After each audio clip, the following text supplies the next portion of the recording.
Daily. Taste the Daily.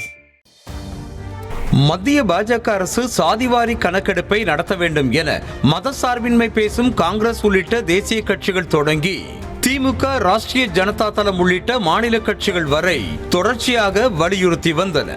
இந்த நிலையில் புதன்கிழமை டெல்லியில் நடைபெற்ற மத்திய அமைச்சரவை கூட்டத்தில் சாதிவாரி கணக்கெடுப்பு நடத்த முடிவெடுக்கப்பட்டதாக மத்திய அமைச்சர் அஸ்வினி வைஷ்ணவ் திடீரென அறிவித்தார்.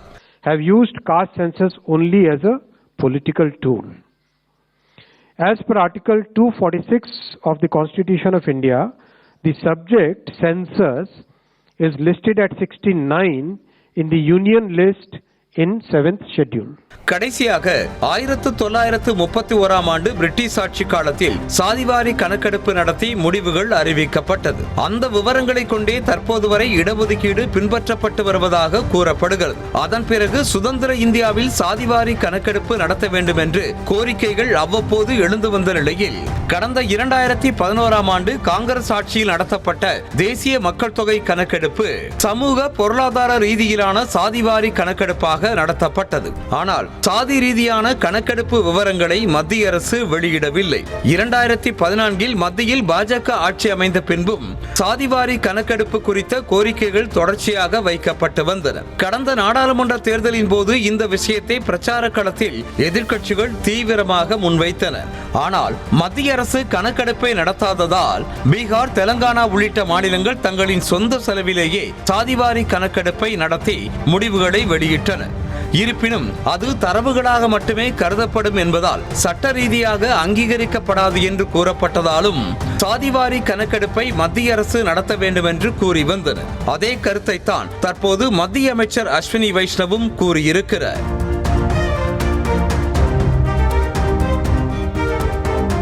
சாதிவாரி கணக்கெடுப்பு விவகாரத்தில் சட்டமன்றத்தில் தீர்மானம் நிறைவேற்றி மத்திய அரசுக்கு எதிர்க்கட்சிகள் தொடர்ச்சியாக கடும் அழுத்தம் கொடுத்து வந்தன. இந்த நிலையில் தற்போது அதை பற்றிய அறிவிப்பை மத்திய அரசு வெளியிட்டிருக்கிறது. மக்கள் தொகை கணக்கெடுப்பு படிவத்தில் சாதி குறித்த பிரிவும் இடம்பெறும் என்றும் தெரிவிக்கப்பட்டுள்ளது.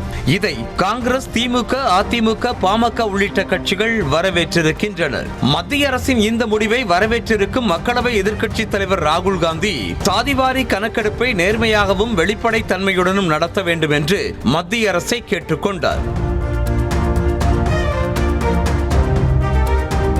தமிழ்நாடு முதலமைச்சர் மு.க. ஸ்டாலின் வெளியிட்டிருக்கும் எக்ஸ் தள பதிவில் சாதிவாரி கணக்கெடுப்பு நடத்தப்படும் என்ற மத்திய அரசின் அறிவிப்பு திமுகவிற்கும் இந்தியா கூட்டணிக்கும் கிடைத்த வெற்றி என்று தெரிவித்திருக்கிறார்.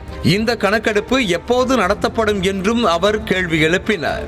அதேபோல தமிழ்நாடு சட்டமன்ற எதிர்க்கட்சி தலைவர் எடப்பாடி பழனிசாமியும் மத்திய அரசின் முடிவை வரவேற்றிருக்கிறார். தமிழ்நாட்டு மக்களின் நீண்ட நாள் கோரிக்கையை நிறைவேற்றும் மத்திய அரசை பாராட்டுவதாகவும் அவர் தெரிவித்திருக்கிறார். 2021ஆம் ஆண்டு நடத்தப்பட்டு இருக்க வேண்டிய தேசிய மக்கள் தொகை கணக்கெடுப்பு கொரோனா காரணமாக நடத்தப்படாததால் அதனை வரும் 2026ஆம் ஆண்டு நடத்த மத்திய அரசு திட்டமிட்டுள்ளதாக கூறப்படுகிறது. அது குறித்த முழுமையான அதிகாரப்பூர்வ அறிவிப்பு எதுவும் இதுவரை வெளியாகவில்லை. தற்போது மக்கள் தொகை கணக்கெடுப்புடன் சாதிவாரி கணக்கெடுப்பு நடத்தப்படும் என்று மத்திய அரசு அறிவித்திருப்பது எதிர்க்கட்சிகளின் தொடர் அழுத்தத்திற்கு கிடைத்த வெற்றியாகவே பார்க்கப்படுகிறது. Taste the Daily. Taste the Daily.